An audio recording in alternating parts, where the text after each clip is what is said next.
Hey guys, good morning, જય સોમનારાયણ, જય શ્રી કૃષ્ણ. તમારા બધાનું એક નવા ફ્રેશ વ્લોગમાં સ્વાગત છે. સવારમાં છે ને મમ્મીએ શું બનાવીને ખબર આમ જોવો, આના ઉપરથી તમને આઈડિયા આવી જાય હું બનાવ્યું હોય. એક તો પહેલાં તો સેવ બનાવી છે અને બીજું બનાવ્યું છે ગાંઠિયા. તો મમ્મીએ છે ને સવારમાં ને ગાંઠિયા અને સેવ બનાવી નાખી છે. મમ્મીને આપણે પૂછવી ક્યાં ગયા મમ્મી. તો મમ્મી જય સોમનારાયણ. જય સોમનારાયણ, જય શ્રી કૃષ્ણ. સવારમાં શું બનાવી નાખ્યું? સેવ પાડીને ગાંઠિયા બનાવ્યા. સેવ પાડીને ગાંઠિયા. નાસ્તો કાંઈ નહોતો, નાસ્તો થઈ રહ્યો હતો. તમે કીધું લાય ચારમાં તો ને સેવ પાડી નાખું ને ગાંઠિયા બનાવી નાખું. મેં કીધું એટલે ગાંઠિયા સેવ બનાવી નાખ્યા તો નાસ્તામાં હાલે ને એમ. એટલે આ સેવના ગાંઠિયાના સાધન અહીંયા ઓલા થઈ સુકાય છે તડકામાં. હા, સારો તો મુકાઈ ગયો. આ છે ને તડકામાં સુકાને એટલે છે ને એમાંથી સ્મેલ વહી જાય, સમજ્યા? ખરાબ સ્મેલ આવતી હોય ને, ખરાબ તો ન કહેવાય પણ ગાંઠિયાની સ્મેલ આવતી હોય ને તો એ ઉડી જાય એમ. સારો તો મૂકી દીધો ને ઓલો પડ્યો હશે હું હંસો મેં કીધું કોરો થઈ જાય ને પછી મેં કીધું મૂકી દો એમ. સરસ. મસ્ત મજાની છે ને અત્યારે પાટુડીની રેસીપી આપવાની છે ને, તો પાટુડીનો અલગથી એક વિડીયો બને છે, બરાબર? તો અત્યારે મમ્મી છે ને એની રેસીપી આટલું બધી વસ્તુ તૈયાર કરે છે અને વિડીયોનું ચાલુ છે. પણ મેં કીધું છે ને વચ્ચે વ્લોગ લઈ લઉં. આમ જો મસ્ત મજાની પાટુડી બનાવે. આજે એની રેસીપી છે. હું છે ને પાટુડી બનાવું છું પણ હું આ રીતે બનાવું છું. અમુક છે ને અલગ રીતે બને છે કે આપણે રાબડું કરી અને થાળીમાં રાબડું નાખી દેવાનું, વરાણે ઢોકળાની ગોળે બાફી નખાય, એ રીતે હોતન બને છે. એટલે એ રીતે તમે કરી શકો, આ રીતે તમે કરી શકો, જેમ તમારે કરવી હોય ને એમ કરી શકો તમે. બે રીતે કરાય. બધા પોતાની રીતના બનાવતા હોય પાટુડી. તો અમારો આ વ્લોગ છે ને કાલે આવી ગયો છે, લગભગ પાટોડીના વિડીયો આવી ગયો છે. તો તમે ન જોયો હોય ને તો ફટાફટ છે ને જોઈ આવો. અમે કઈ રીતના બનાવીએ ને તમને આઈડિયા આવી જાય, બરાબર? તો ફટાફટ જોઈ આવો અને લાઈક શેર અને સબસ્ક્રાઈબ કરી દેજો. બાકી તમને આખો વિડીયો ત્યાં ગઈકાલના વિડીયોમાં જોવા મળશે. તો બસ જો આ રીતના બનાવે છે. ઘણું ખરું 50 થી 60% બની ગયું છે. હું આ રીતે જ બનાવું છું. તમે કઈ રીતે બનાવો તો તમે કહેજો પછી. હા, તમે કહેજો તમે કઈ રીતના બનાવો. બાકી 50-60% એટલું કામ થયું પૂરું. મોસ્ટ ઓફ કામ પૂરું થઈ ગયું છે. હવે ખાલી આને થાળીમાં લગાડવાની છે અને ઠરી જાય એટલે એને કટિંગ કરવાની, બરાબર ને મમ્મી?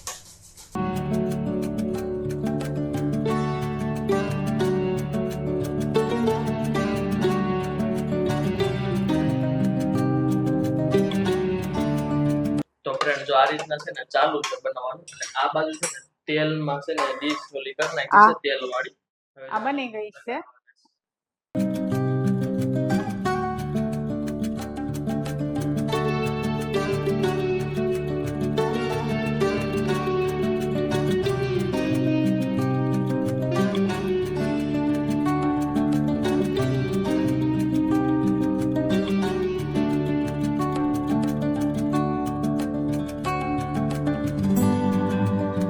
મોસ્ટ ઓફ પાટુડી બની ગઈ છે. આમ તમે જુઓ ખાલી આ થાળીઓમાં લેપ થઈ ગયા છે આના, બરાબર? અને હમણાં છે ને મસ્ત મજાની એના શેપ આપવાનો, ગોળ ગોળ શેપ આવે ને, કેમ ફરસાણમાં આવે ગોળ શેપ, તો એ હમણાં ગોળ શેપ આપશે. અને પછી મસ્ત મજાની પાટુડી ખાવું અમે, બરાબર? તમારે ખાવી હોય તો તમે પણ આવી જાઓ. અને આમ જુઓ તમે ખાલી કેટલી મસ્ત લાગે છે, આમ મોઢામાં પાણી આવી જાય, બરાબર? હવે વિચાર કરો, તમે ફરસાણ તમે ખાતા હોય બહાર અને એની વસ્તુ તમે ઘરે બનાવીને ખાતા હોય એટલે એ વસ્તુ મજા જ આવે. પહેલા તો છે ને ઘરની વસ્તુ મસ્ત ચોખ્ખાઈમાં બનાવી હોય, બહાર કરતા ટેસ્ટ આવે બે ગણો એટલે બે ગણો ટેસ્ટ આવે, એટલે તમને મજા જ આવે, બરાબર? તો હમણાં છે ને પાટોડી બની જ ગઈ છે, એટલે બસ 10 મિનિટની વાર છે ખાલી. પછી હું પાટોડી ખાઈશ અને ટેસ્ટ કરી કેવો સ્વાદ છે, બહારનો સ્વાદ મસ્ત લાગે છે કે ઘરનો, એ હું તમને જણાવું. તો ગાઈઝ મસ્ત મજાની છે ને હાંડવી બની ગઈ છે. આમ જો આપણે શું કહેવાય પાટોડી, કે મમ્મી? પાટુડી. આમ જો ચાખું છો. આને જો પાટુડી કહેવાય, ખાંડવી કહેવાય, બે જાત કહેવાય આને. બરાબર. જે કયો ઈ પાટુડી કયો તોય ભલે, ખાંડવી કયો તોય ભલે. હવે હે ને ચાખું મમ્મી. કેવી છે? સાઈડ તો રેડી છે. મોઢામાં જાતા જ આમ છે ને પાણી લપસી થઈ જાય. જાય અને એટલે કેવું કહેવાય માખણ જેવી છે મમ્મી. પાણી પાણી થઈ જાય છે ને મોઢામાં હા. જતા. મસ્ત બને, તમે ઘરે બધાય બનાવજો. ગઈકાલના વિડીયોમાં આવી ગઈ છે તો ફટાફટ છે ને જોઈ આવજો અને લાઈક શેર અને સબસ્ક્રાઇબ કરી આવજો. હું ફટાફટ છે ને હાંડવી ખાઈ લઉં. તો ગાઈસ મસ્ત મજાનું જમી લીધું અને ફ્રી થઈ ગયા છે. બપોર થઈ ગઈ છે અને બપોર થઈ ગઈ ને એની મમ્મી જુઓ કેરી છે ને ઓલી કરવા માંડ્યા છે, સુધારવા માંડ્યા છે ને સ્ટોક કરવા માંડ્યા છે રસનો. હે ને મમ્મી? કટકા કરીને ભરી દો ને ફ્રીઝરમાં. પાકી ગઈ છે વધારે, બગડે ઈ કરતા કા? બગડે ઈ કરતા. કેટલી મસ્ત પાકી ગઈ છે. કેવી ડાખરા જેવી છે, મોટી મોટી. અને ગાઈઝ અમારે છે ને રસ પીવાનો હોય એટલે અગાઉ મેં કટિંગ કરી નાખ્યું તો હાલે, એટલે શીરું નથી ખાતા. રસ વધારે ખાઈને તો અત્યારે કટિંગ કરી નાખશે ને ફોડવા કરીને મૂકી દે ને એટલે હાલ છે. હાંજે કાઢશું રસ. આજે અત્યારે બપોરે તો કાઢી લીધો સવારમાં. હવે હાંજનો. સરસ. જા બપોર વસાડ આવું કામ કરે બેઠા બેઠા. નવરાય. નીંદર નથી આવતી આજે? નીંદર નથી આવતી. કામ હોય તો નીંદર ન આવે ને. કામ ન હોય તો આવે. કામ ન હોય તો જ આવે, નકર ન આવે. સરસ. સાંજના છે ને વાગે છે, મતલબ રોંઢાના વાગે છે 6 આમ જોવો. અને મમ્મી હવે એક નવું કામ લઈને બેસી ગયા છે, લસણ ફોડવાનું. ખોટું થવા વાળ્યું છે ને, તમે કીધું ખોલું કરી નાખું એમ. એટલે લસણ જુદું કરી નાખું ગાંઠેથી ને કળિયું કરી નાખું તો સારું રહી ને એમ. બરાબર. તો મમ્મી મને એવું લાગે છે સૌથી અઘરામ અઘરું કામ હોય ને તો લસણ ફોડવાનું. કેમ કે હાવ ઝીણું નખથી ફોડવાનું ને મને તો 2-3 વાર મેં ફોડ્યું તો મને નખમાં હે ને બળવા મળ્યું હતું. બોલો ક્યારે ફોયલું તો અહીં ઘરે જ નથી ફોયલું તે. ઘરે જ ફોડેલું છે. ઘરે ન ઘણું થઈ ગયું પણ ઘરે જ ફોડેલું છે. કે પ્રોગ્રામમાં ગયો હોય ને ફોયલું હોય તો. ના પ્રોગ્રામમાં આ જો પ્રોગ્રામમાં મેં ફોલેલું છે પણ ઘરે ફોલેલું છે.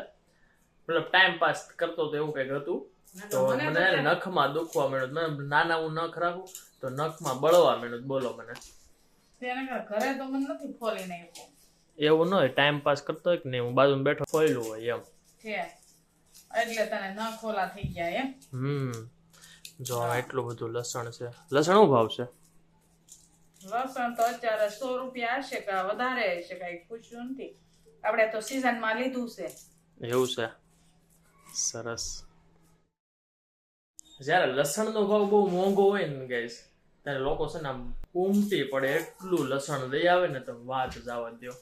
ઢગલા મોઢે લસણ લઈ આવે. એ લસણ મોંઘું થાય ને એટલે તમારે જોવું લસણ માર્કેટ વાળા ટ્રાફિક જ હોય. ઈ લોકોને તેજી આવે. કામ ભાઈ હું નથી ખાતી લસણ, તારા પપ્પાને જોઈએ ને.